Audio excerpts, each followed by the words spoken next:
ಹೋರಾಟದ ಅಮೃತ ಪತ್ರಿಕೆ ಹಾಗೂ ಯೂಟ್ಯೂಬ್ ಚಾನೆಲ್ ಯಶಸ್ವಿಯಾಗಿ 3ನೇ ವರ್ಷಕ್ಕೆ ಪಾದಾರ್ಪಣೆಗೊಂಡಿದೆ.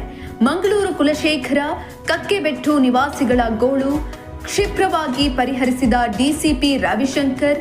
ಇದು ಇತ್ತೀಚೆಗೆ ಮಂಗಳೂರಿನಲ್ಲಿ ನಡೆದಂತಹ ಘಟನೆ. ಕುಲಶೇಖರ ಕಕ್ಕೆಬೆಟ್ಟಿನ ನಿವಾಸಿಗಳು ಅಮೃತಕ್ಕೊಂದು ಮನವಿ ಮಾಡುತ್ತಾರೆ.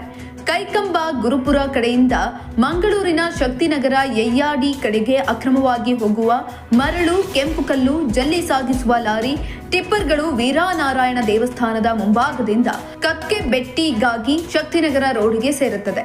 ಈ ಕಿರುದಾದ ರಸ್ತೆಯಲ್ಲಿ ಅತಿ ವೇಗವಾಗಿ ಸಾಗುತ್ತದೆ. ಇದರಿಂದಾಗಿ ಹಿರಿಯ ನಾಗರಿಕರು, ಶಾಲಾ ಮಕ್ಕಳು ಹಾಗೂ ಜನಸಾಮಾನ್ಯರು ನಡೆದಾಡುವುದೇ ಕಷ್ಟಕರವಾಗಿದೆ. ಅಷ್ಟೇ ಅಲ್ಲದೆ ಜೀವ ಭಯದಿಂದ ತತ್ತರಿಸುವಂತಾಗಿದೆ. ಹೀಗಾಗಿ ಈ ಸಮಸ್ಯೆಯನ್ನ ಪರಿಹರಿಸಿಕೊಡುವಂತೆ ಅಮೃತಕ್ಕೆ ವಿನಂತಿಸಿಕೊಂಡ್ರು. ಅಮೃತವು ಕೂಡಲೇ ಮಂಗಳೂರು ಟ್ರಾಫಿಕ್ ಮತ್ತು ಕ್ರೈಮ್ ಡಿಸಿಪಿ ರವಿಶಂಕರ್ ಅವರನ್ನ ಈ ವಿಚಾರವಾಗಿ ಸಂಪರ್ಕಿಸಿ ಸಮಸ್ಯೆಯ ಕುರಿತು ವಿವರಿಸಿತು. ಅವರು ತಕ್ಷಣವೇ ಇಲಾಖೆಯ ಎಸಿಪಿ, ಇನ್ಸ್ಪೆಕ್ಟರ್ಗಳಿಗೆ ಕ್ರಮ ಕೈಗೊಳ್ಳುವಂತೆ ನಿರ್ದೇಶಿಸಿದ್ರು. ಅದರಂತೆ ಎಎಸ್ಐ ಸಂತೋಷ್ ಪಡೀಲ್ ಅವರು ಸ್ಥಳಕ್ಕೆ ಭೇಟಿ ನೀಡಿ ಪರಿಶೀಲನೆಯನ್ನ ಕೂಡ ನಡೆಸಿದ್ರು.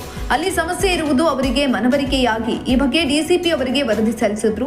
ಡಿಸಿಪಿ ರವಿಶಂಕರ್ ಅವರು ಮಂಗಳೂರು ಮಹಾನಗರ ಪಾಲಿಕೆಗೆ ಸಮಸ್ಯೆ ಪರಿಹಾರಕ್ಕೆ ಶಿಫಾರಸು ಮಾಡಿದ್ರು.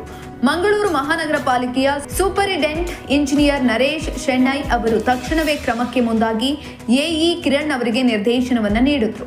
ಎಇ ಕಿರಣ್ ಅವರು ತಕ್ಷಣವೇ ಸದರಿ ರಸ್ತೆಗೆ ಭಾರೀ ವಾಹನಗಳನ್ನು ಸಂಚರಿಸದಂತೆ ಕಮಾನುಗಳನ್ನು ಅಳವಡಿಸಲು ಕ್ರಮ ಕೈಗೊಂಡು ಮರೋಳಿಯ ಲೋಕೇಶ್ ಇಂಜಿನಿಯರಿಂಗ್ ವರ್ಕ್ಸ್ ಅವರಿಗೆ ಹೇಳಿ ಕಮಾನುಗಳನ್ನು ಅಳವಡಿಸಿದ್ರು.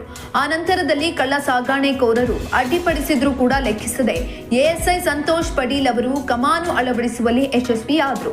ಡಿಸಿಪಿ ರವಿಶಂಕರ್ ಅವರ ಈ ಕ್ಷಿಪ್ರ ಕಾರ್ಯಾಚರಣೆಯಿಂದ ಇದೀಗ ಮಂಗಳೂರಿನ ಕುಲಶೇಖರ ಕಕ್ಕೆಬೆಟ್ಟು ನಿವಾಸಿಗಳು ನಿಟ್ಟುಸಿರನ್ನ ಬಿಡುವಂತಾಗಿದೆ. ಜನರ ಸಮಸ್ಯೆಗಳಿಗೆ ಕ್ಷಿಪ್ರವಾಗಿ ಸ್ಪಂದಿಸಿ ಪರಿಹರಿಸಿದ ಡಿಸಿಪಿ ರವಿಶಂಕರ್, ಎಎಸ್ಐ ಸಂತೋಷ್ ಪಡೀಲ್, ಮಂಗಳೂರು ಮಹಾನಗರ ಪಾಲಿಕೆಯ ಸೂಪರಿಂಟೆಂಡೆಂಟ್ ಇಂಜಿನಿಯರ್ ನರೇಶ್ ಶೆಣೈ ಅವರುಗಳಿಗೆ ಅಮೃತವು ಅಭಿನಂದಿಸುತ್ತದೆ. ಇಂತಹ ಇನ್ನಷ್ಟು ವಿಡಿಯೋಗಳಿಗಾಗಿ ಲೈಕ್ ಮಾಡಿ, ಫಾಲೋ ಮಾಡಿ, ಶೇರ್ ಮಾಡಿ.